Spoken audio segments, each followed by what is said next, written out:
स्वागत है आप सबका लाइव लॉ की इस खास पेशकश कोर्ट्स टुडे हिंदी में। मेरा नाम है सैयद आमिर हुसैन और मैं आपको हिंदुस्तान के सभी कोर्ट से आने वाली आज की ताज़ा अपडेट्स दूंगा। आपको डिस्क्रिप्शन में इन सब खबरों के लिंक मिल जाएंगे, तो ज़रूर जाइए लाइव लॉ हिंदी पे और पढ़िए इन सब खबरों के बारे में गहराई से। इस वीडियो में हम आपको संक्षेप में सारी जानकारी देने की कोशिश करेंगे, तो इसीलिए बने रहिए हमारे साथ और आइए चलिए शुरू करते हैं। पंजाब और हरियाणा उच्च न्यायालय ने कल आगामी पंचायत चुनावों में नामांकन पत्र दाखिल करने के चरण में राज्य मशीनरी के सत्ता के घोर दुरुपयोग के लिए पंजाब सरकार को फटकार लगाई।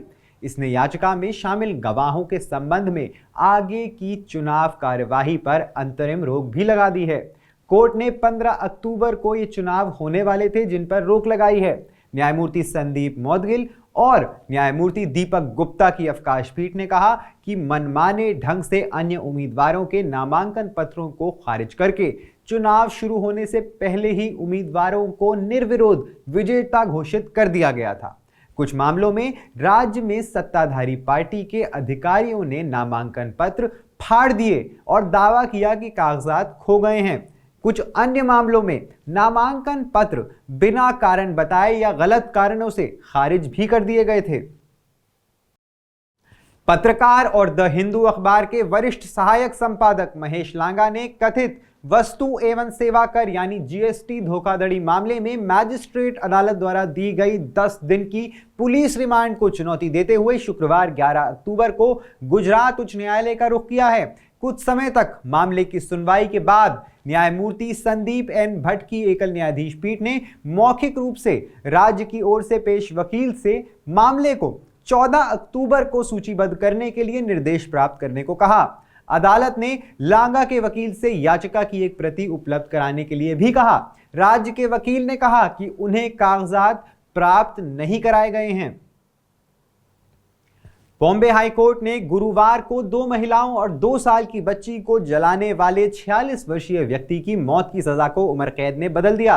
न्यायमूर्ति रेवाती मोहिते डेरे और न्यायमूर्ति श्यामचंद्र की खंडपीठ ने कहा कि इस तत्काल मामले में दोषी दीपक जट ने 2 महिलाओं और एक 2 साल की बच्ची को आग लगा दी, जिससे एक महिला और नाबालिग लड़की की मौत भी हो गई। दुर्लभ से दुर्लभतम मामले की श्रेणी में नहीं आती है, जिसके लिए आरोपी को मौत की सजा दी जानी चाहिए। न्यायमूर्ति मोहिते डेरे द्वारा लिखित अपने आदेश में पीठ ने कहा कि जहां तक आरोपी का सवाल है उसका कोई पिछला आपराधिक इतिहास नहीं रहा है।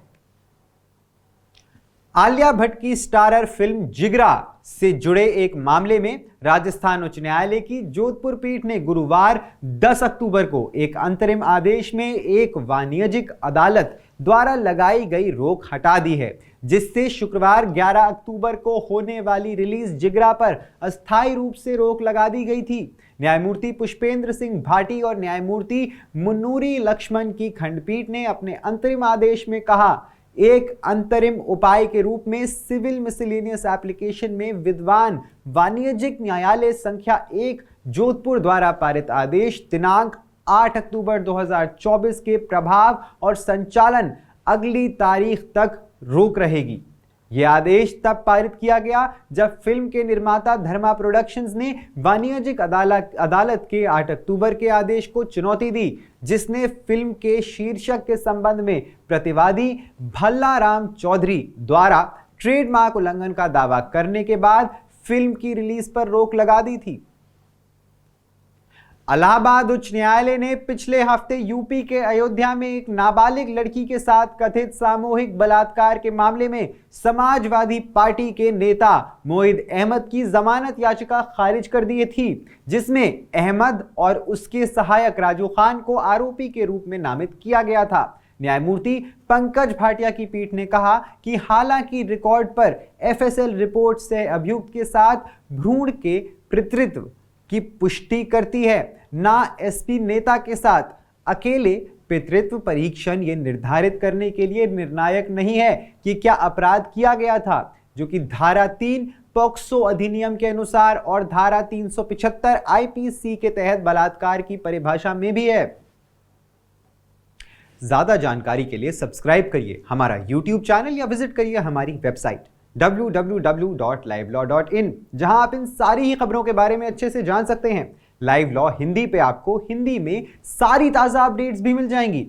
अगर आपको ये वीडियो पसंद आया है तो इसे लाइक करिए और कमेंट करिए अपने व्यूज। हमें YouTube पर सपोर्ट करने के लिए हमारे चैनल को ज्वाइन करिए एज अ मेंबर, और सिर्फ 89 रुपए प्रति माह में आप हमें सपोर्ट करके लीगल जर्नलिज्म को प्रमोट कर सकते हैं। धन्यवाद।